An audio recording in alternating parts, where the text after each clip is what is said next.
오늘 은혜 받으실 하나님의 말씀은 마태복음 6장 24절에서 25절 말씀입니다. 마태복음 6장 24절에서 25절 말씀을 다 함께 읽도록 하겠습니다. 한 사람이 두 주인을 섬기지 못할 것이니 혹 이를 미워하고 저를 사랑하거나 혹 이를 중히 여기고 저를 경히 여김이라. 너희가 하나님과 재물을 겸하여 섬기지 못하느니라. 그러므로 내가 너희에게 이르노니 목숨을 위하여 무엇을 먹을까 무엇을 마실까 몸을 위하여 무엇을 입을까 염려하지 말라. 목숨이 음식보다 중하지 아니하며 몸이 의복보다 중하지 아니하냐. 아멘. 자, 이런 시점에서 제가 오늘 설교할 제목은 하나님과 재물이라는 뜻으로 말씀을 전하고자 합니다. 여러분, 돈 중요하죠. 돈 들어둔 돈. 돈은 나의 목자시니 내게 부족함이 없으리로다. 돈 때문에 참 많은 일들이 생겨요. 돈 때문에 의가 상하고, 돈 때문에 서로 싸우던 사람들이 서로 하나가 되어지고, 근데 돈 때문에 좋아지는 경우보다도 돈 때문에 나빠지는 경우가 참 많아요. 돈 때문에 상처받고, 돈 때문에 염려하고, 돈 때문에 분해하다가 병 걸리고, 돈 때문에 죽는 사람들 많이 있어요. 돈이 없어서 자살하는 사람들 많이 있어요. 참 이 돈이 뭔지, 성경은 과연 이 돈에 대해서 뭐라고 말씀하시는지 우리가 좀 알아야 될 것이에요. 돈이 없으면은요 좀 불편은 합니다. 근데 그런 정도까지는 되는데, 돈이 없어서 지금도 의료 혜택을 받지 못해서 죽는 사람들이 저개발 국가에 얼마나 많은지 몰라요. 뭐 일초에 어린아이들이 2명씩 죽는데요. 왜? 혜택이 없어서, 의료가 없어서, 돈이 없어서. 천하보다 귀한 영혼들이 이렇게 돈 때문에 죽어가는 것, 오늘날 우리가 겪고 있는 현실입니다. 그리고 옛날에는 이혼의 최대 이유가 성격이 맞지 않아서 이혼한다고 그랬는데, 요즘은 돈 때문에 이혼한 경우가 퍼센테이지가 60%가 넘는 거예요. 돈이 뭐길래 이렇게 사람들의 삶에 이런 영향을 줄 수 있겠는가, 참 안타까운 일이죠. 돈은 갖고 있으면 좀 안정감은 있을 수 있어요. 돈이 좀 있으면 좀 안정적이에요. 근데 이 돈을 그렇다고 해서 전폭적으로 의지할 그런 대상은 아닌 거예요. 예를 들어서 내가 이걸 기대고 있었어요. 그냥 똑바로만 서 있고 기대지 않고 있으면 괜찮아요. 근데 이걸 기대고 있다가 이게 탁 빠지면 이게 얼마나 위험한 줄 아세요? 돈은 그게 아니에요. 내가 부리는 거지 돈을 섬기는 게 아니에요. 돈을 의지할 수 없어요. 내가 돈을 올바르게 활용할 때 그 돈의 가치가 있는 것이지, 돈을 섬기고 돈을 숭배하고 돈을 위해서 사람들과 인간관계를 깨뜨리는 어떤 이런 일들이 생기면은 참 그건 좀 비참한 인생이 되는 것이겠죠. 돈은 많아도 가족 간에 갈등이 생길 수 있고, 돈은 적어도 또 서로 간에 부부싸움이 생길 수도 있어요. 참 돈이 뭔지 모르겠어요. 잠언서는 돈을 말하기를 이렇게 말합니다. 돈이란 뭐냐? 스스로 날개를 내어 하늘을 나르는 독수리처럼 날아가는 것이다. 어떻게 돈이 나에게는 크게 큰 비중을 차지하는데 어떻게 그게 날아갑니까? 그게 어떻게 사라집니까? 그런 경우가 있다니까요. 예수 믿는 사람들도 적어도 한 50% 이상은 돈 때문에 손해보고 사업 망하고 이제는 삶의 의미를 잃은 채 하나님 앞에 나온 사람들이 이렇게 있다는 것이에요. 그래서 하나님이 우리를 택하실 때는 돈을 확 뺐을 때가 있다니까요. 돈을 뺏기거나 손해를 보면 하나님이 나 찾으시구나, 그렇게 깨달아야 돼요. 독에 매여서, 돈에 묶여서, 돈 때문에 신음하다가, 돈 때문에 의의를 상하게 하다가, 돈 때문에 용서하지 못하고 마음에 한을 품다가 죽는 사람들 참 많이 있다니까요. 돈 때문에 사람들은 사람을 우습게 여기는 거예요. 어떻게 넉넉한 소유를 위해서 사람의 생명을 희생할 수 있겠느냐, 이게요. 돈에 대한 어떤 바른 이해가 없으면은 돈 때문에 해를 받는 경우가 참 많이 있어요.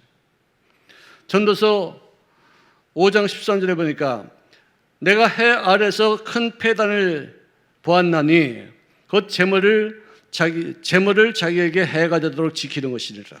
돈을 모으기 위해서, 돈을 저축하기 위해서, 돈을 더욱더 많이 불리기 위해서 자기가 거기에 해가 되는지도 모르고 빠져들어가는 사람이 있어요. 정말 이 돈 때문에 건강을 잃은 사람, 그래서는 그 건강을 자기가 벌어놓은 돈 갖고 다 낭비하는 거예요. 지키기 위해서. 여러분들, 이거는 일단 우리가 알아야 돼요. 풍요한 것, 부자가 되는 것은 하나님의 뜻인 줄로 믿습니다. 돈을 가지고 있는 것은 세속적인 것이고 가난하게 사는 것이 신령한 것이라 절대로 그렇지 않습니다. 기독교에서는 빌립보서 4장 19절에 나의 하나님이 그리스도 예수 안에서 영광 가운데 그 풍성한 대로 너희 모든 쓸 것을 채우시리라. 내가 가난하게 되시면, 그러니까 주님께서 부자이신데도 불구하고 왜 가난하게 되셨느냐? 내가 가난하게 됨으로 너를 대신해서 내가 이 가난을 내가 청산하기 위해서 내가 가난한 자가 되었은즉 너는 부자가 될지어다. 예수 믿으면 부자가 돼요. 예수 믿는 나라마다 잘 됐었어요. 여러분들 보세요. 예수 믿지 않고서 잘 되는 나라는 산유국, 기름이 있는 나라, 그런 나라. 그 다음에 일본, 그 다음에 별로 없어요. 참 신기하죠. 일본은 예수를 믿는 사람들은 별로 없어도 그 정신 상태, 그의 문화가 성경의 가르침과 굉장히 많이 비슷해요. 딱 두 가지만 빼놓고. 하나는 우상 숭배를 해요. 우상이 800만이나 있대. 집에 들어가면 다 이거 가지고 호덕개삼 해가지고 밤낮 그냥 5엔짜리 던지면서 밤낮 손뼉치고 이러고. 그리고 음란해요.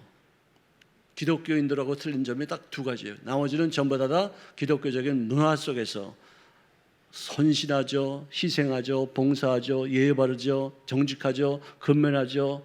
정말 이거는 기독교인들이 원하는, 성경에 나와 있는 어떤 그런 말씀을 그들의 생활 속에서 살고 있는 거 아니겠습니까? 이 땅에서는 잘 살되 그들은 천국은 못 가는 그런 불행한 인생들이에요. 근데 대부분이 선진국이라는 그런 나라를 보세요. 전부 다 기독교인들이 다 많아요. 후진국 보세요. 또 그리고 망한 나라들 보세요. 전부 다 카톨릭 아니면은 다른 종교를 믿다가 다 이렇게 다 망하는 그런 경우들 많이 있지 않습니까? 역사적인 증거예요. 자, 은혜를 사랑하는 자는 은혜로 말미암아 만족하지 아니하고 또 풍요를 사랑하는 자는 소도로 말미암아 만족하지 아니하나니 이것도 헛되도다. 즉 인간의 마음속에 있는 이 공허함, 이 모든 넓은 이 넓이는 우주로 어떤 것으로 채워도 채워지지가 않는다는 거예요. 아무리 채워도 부족해요. 아무리 채워도 just a little bit more, 조금만 더 계속 하나님으로 채우기 전에는 이게 채워지지 않을 만큼 이렇게 넓은 공간이 우리 마음속에 있다는 것이에요. 하나님의 섭리와 주님의 뜻을, 주님께서 재물을 향한 어떤 계획이 있는 것인가, 왜 하나님은 재물을 어떻게 말씀하시는 것인가를 알아야지만 그 다음에는 이게 채워지는 것이지, 그 외에 하나님 없이는 돈 그냥 돈. 정말 너무나도 세상에 이 경제의 중심이 되어져서 돈 갖고 얘기하니까 인간의 영혼을 돈으로 팔아버리는 경우도 있고, 사람을 죽여서 그 내장을 끄집어내서 그것을 갖다 장기 이식하는데 팔아가지고 돈을 먹는 그런 어떤 사람들도 있다는 것이죠. 재물을 잃을 때 오는 상실감은 마음에도 충격이지만 육신에까지도 충격이 와서 질병에 걸릴 수도 있다는 것입니다. 여러분들, 정당한 방법으로 성실하게 돈을 벌을 때 노동의 대가가 있는 줄로 믿습니다. 그래서 잠언서 13장 11절에 보니까 망령되이 얻은 재물은 줄어가고 손으로 모은 것은 늘어가느니라. 그래서 물질 만능의 세대, 탐심으로 평생 원수가 될 수 있는 그런 가능성이 있는 시대를 우리가 살면서, 또 빈부의 차이 때문에 위화감이 생기는 어떤 그런 시대를 살면서 재물이 중요하지만 손으로 땀을 흘려서 정상적인 어떤 방법으로 버는 것이 가치가 있다는 것이에요. 마약을 통해서 돈을 갑자기 크게 벌거나 미스를 통해서 한다거나 이런 어떤 그런 뭐 패를 아주 추악한 일들을 통해서 돈을 벌었다 하더라도 그건 쉽게 다 날아간다는 거예요. 없어진다는 것이에요.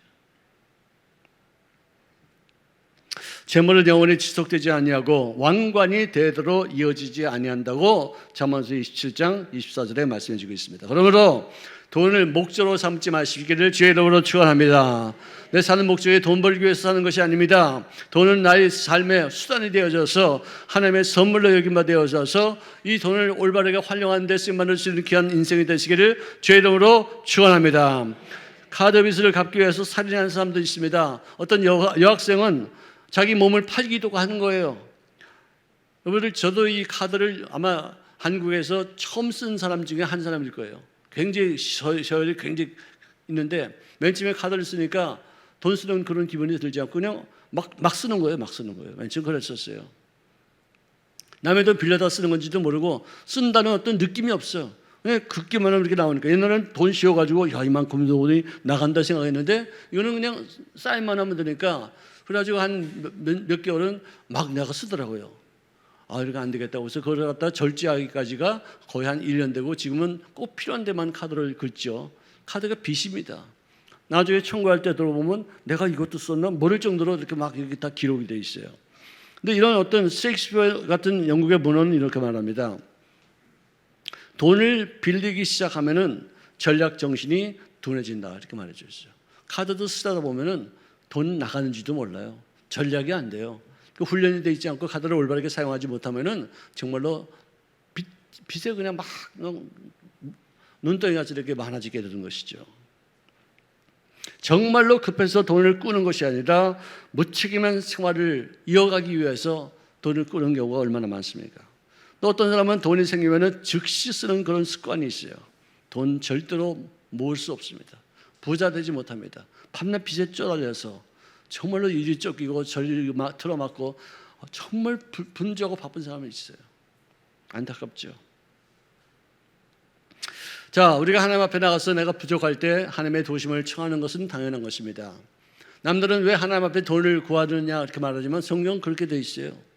구하라 그러면 주실 것이요, 찾으라 그러면 찾을 것이요, 문을 두드리는 자마다 문이 열려지게 될 것을 말씀하시고 우리가 부족한 것, 필요한 것을 주님 앞에 구하라고 말씀하십니다. 그러나 구하는 것으로만 끝나는 것이 아니라 그것을 올바르게 사용할 수 있는 방법을 깨닫는 자에게 하나님이 구하는 것을 주셔요. 하나님이 어떤 분이신데요?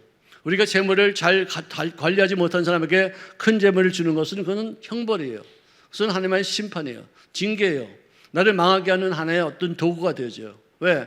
재물을 잘 못 쓰는데 큰 돈을 들으니까 그걸 막 쓰다 보니까 엄청나게 재앙이 임하게 되는 것을 우리가 보게 돼요. 그래서 바르게 쓰는 방법을 우리가 배우자. 성경을 통해서 우리가 재물이 어떤 것인가를 우리가 잘 숙지해서 그것을 생활 속에 적용할 수 있기를 주의 이름으로 축원합니다. 마틴 루터는 이렇게 말했습니다. 우리 머리로 우리가 회개해야지 된다. 우리 가슴으로 통회하면서 가슴을 찢으면서 잘못된 것을 주님 앞에 회개해야 된다. 그러나 돈 지갑도 회개해야 된다 이거예요. 돈을 올바르게 쓰는데 쓰도록 하라 이거죠. 존 웨슬레이 같은 사람은 이렇게 말합니다.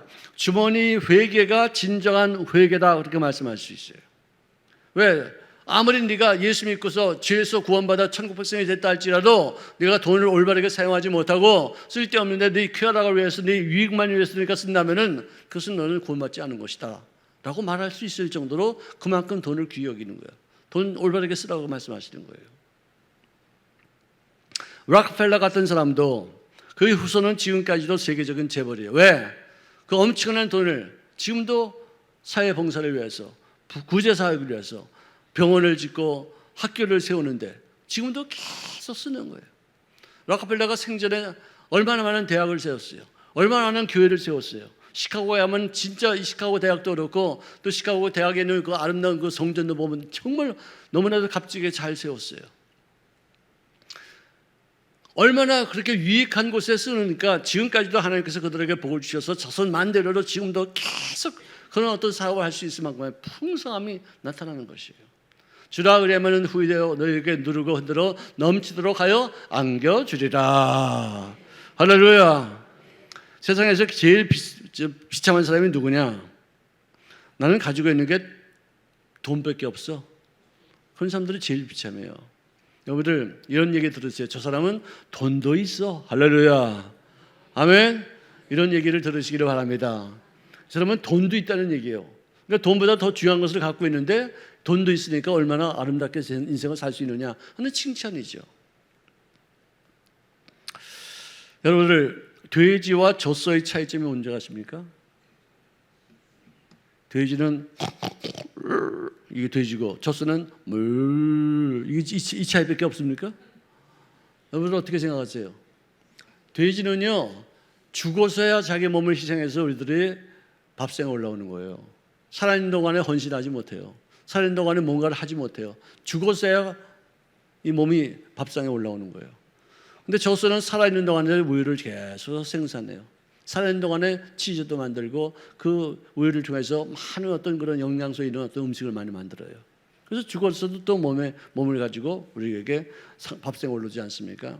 여기를 우리가 살아있는 동안에 뼈 빠지게 이러다가 건강을 잃고서 죽은 다음에 그 모든 재산이 아내에게로 다 상속이 되어지고, 아내는 그 남편이 죽은 지 1년도 안 되는데 어떤 놈 만나가지고 재혼을 했다. 참 기가 막히게 뭐 하는지 뭐 하라고 살았어요. 그래. 자기는 한 푼도 쓰지 못하고 뼈 빠지게 이래가지고 돈만 쌓아두고 있다가 죽어서 아내 좋은 일 시키는 거 아니겠어요? 뭐 나쁜 건 아니겠지만, 그렇지만 자기 인생을 보면 너무 비참한 거 아니겠어요? 디모데전서 6장 7절 이해 보니까 우리가 세상에 아무것도 가져온 것이 없음에 또한 아무것도 가지고 가지 못하리니 우리가 먹을 것과 입을 것이 있은즉 족한 줄로 알 것이니라. 할렐루야. 먹을 것이 있고 입을 것이 있고 지금 뭔가 좀 불편한 점이 없이 조금 이렇게 살만 하면은 그게 족하다 이거죠. 너무 많이 탐심을 갖지 말고 너무 많이 돈 움켜쥐려고 들지 말자 이거죠. 인생은 뭐예요? 어떻게 알았어요? 그죠? 빈손으로 왔다가 빈손으로 가는 것이라고 최희준 씨가 구설프게 노래를 했어요. 근데 저는요, 이 빈손으로 왔다 빈손으로 가는 인생이 얼마나 험한 것인지 알잖아요. 아무것도 안 갖고서 그냥 빈손으로 이 땅에 와가지고 뼈 빠지게 고생하다가 헛되게 인생을 살면서 또 빈손으로 아무것도 못 가지고 가는 그 인생 얼마나 허탈해요. 얼마나 무의미해요. 근데 저는요, 성경에 나온 대로 말하자면 우리 인생은요, 빈손이 아니고 맨손으로 왔다가 맨손으로 가는 것이다. 할렐루야. In my father's house there are many mansions. 자, 내 아버지 집에 있을 곳이 많도다 할 때 그 있을 곳이 영어로 보니까 맨션이 많이 있도다. 맨션은요, 맨손으로 들어가는 곳이 맨션이에요. empty hand는 빈손입니다. 하지만 bare hand 그러면 맨손이에요, 맨손. 이루고 아무것도 안 갖고 다 왔는데 다 있더라 이거야. 지구도 있고 공기도 있고 태양도 있고 물도 있고 부모도 있고 친구도 생기고 애인도 생기고 결혼도 해서 아내도 생기고 그다음에 애도 나오고 직업도 있고 돈도 생기고 집도 있고 차도 생기고 그러다가 이러라 그러면 예이 하면서 손 탁탁 털고 맨손으로 갔더니 거기가 맨션이었더라.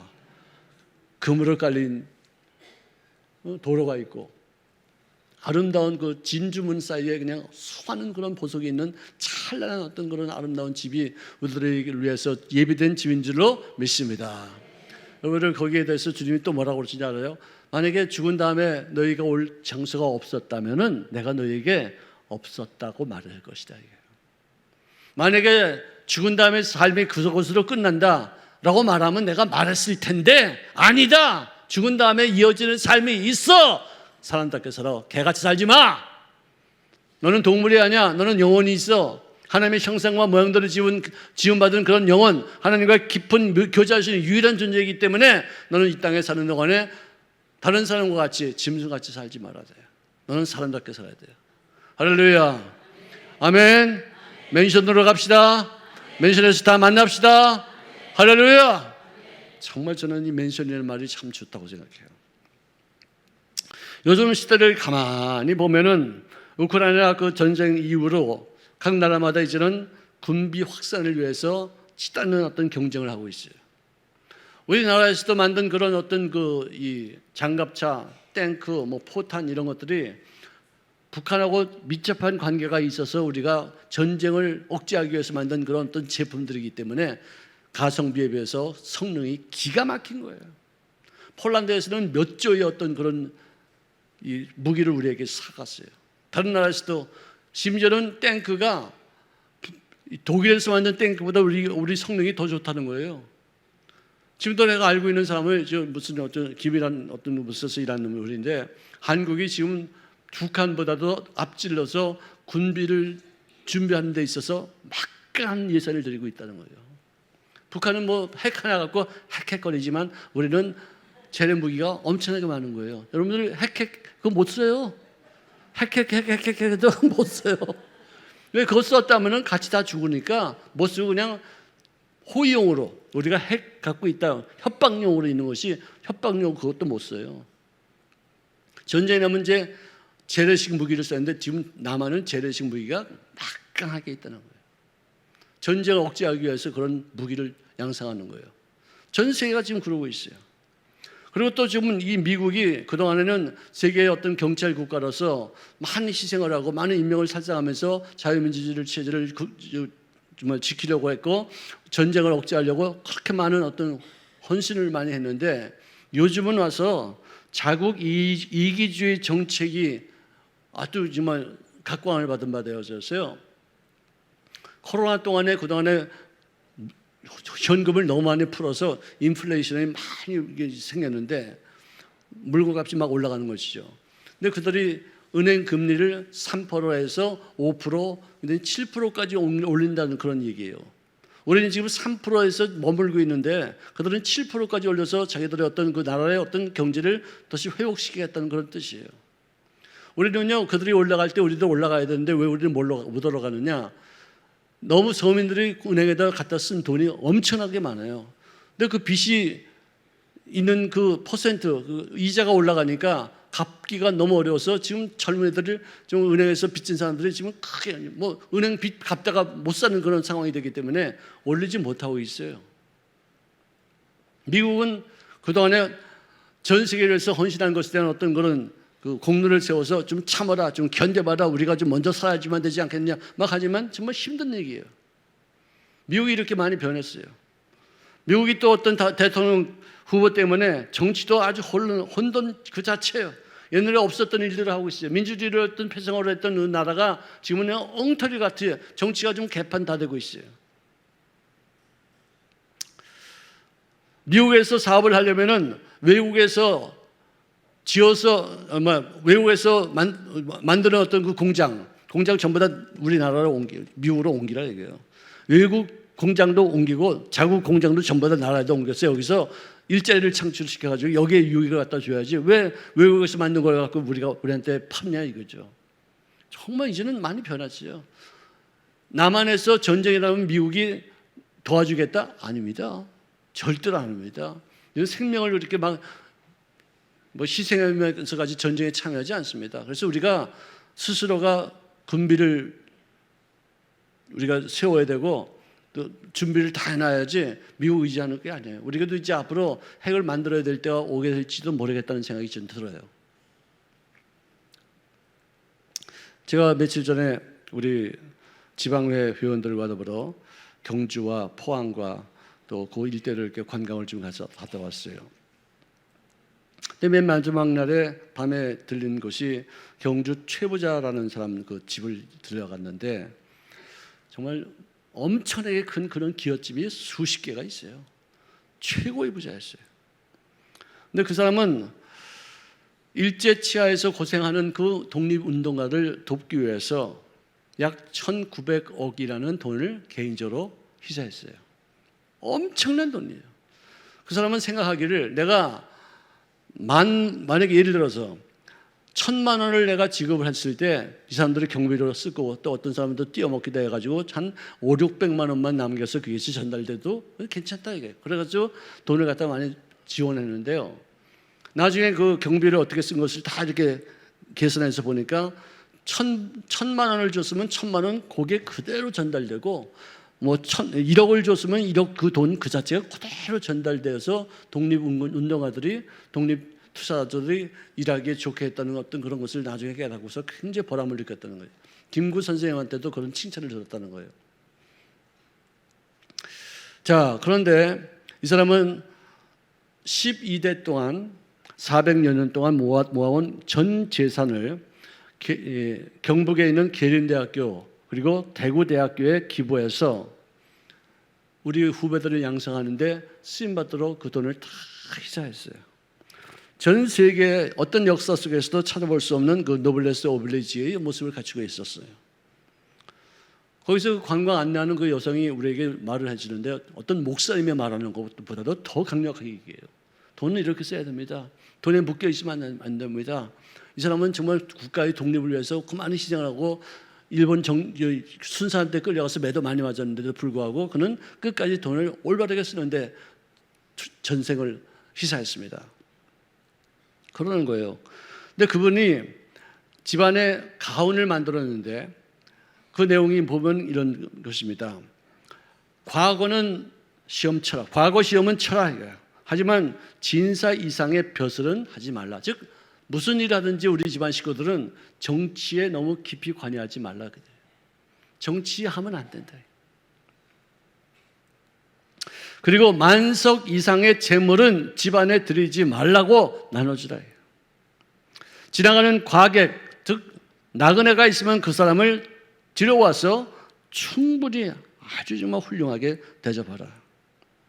흉년기에 사람들이 돈이 없다고 해서 그 자기 땅을 팔 때 그 땅을 절대로 사지 말라. 왜? 그들이 나중에 후회하고 나중에 비참하게 될 것을 뻔히 알고 있는데 그 땅을 왜 우리가 사느냐? 그대로 지켜두도록 하더라. 그래서 이 흉년이 지나서 그 땅을 통해서 어떤 산출을 얻을 수 있도록 이렇게 하라. 굉장히 가난한 사람들을 멸시하지 않았던 사람이었었어요.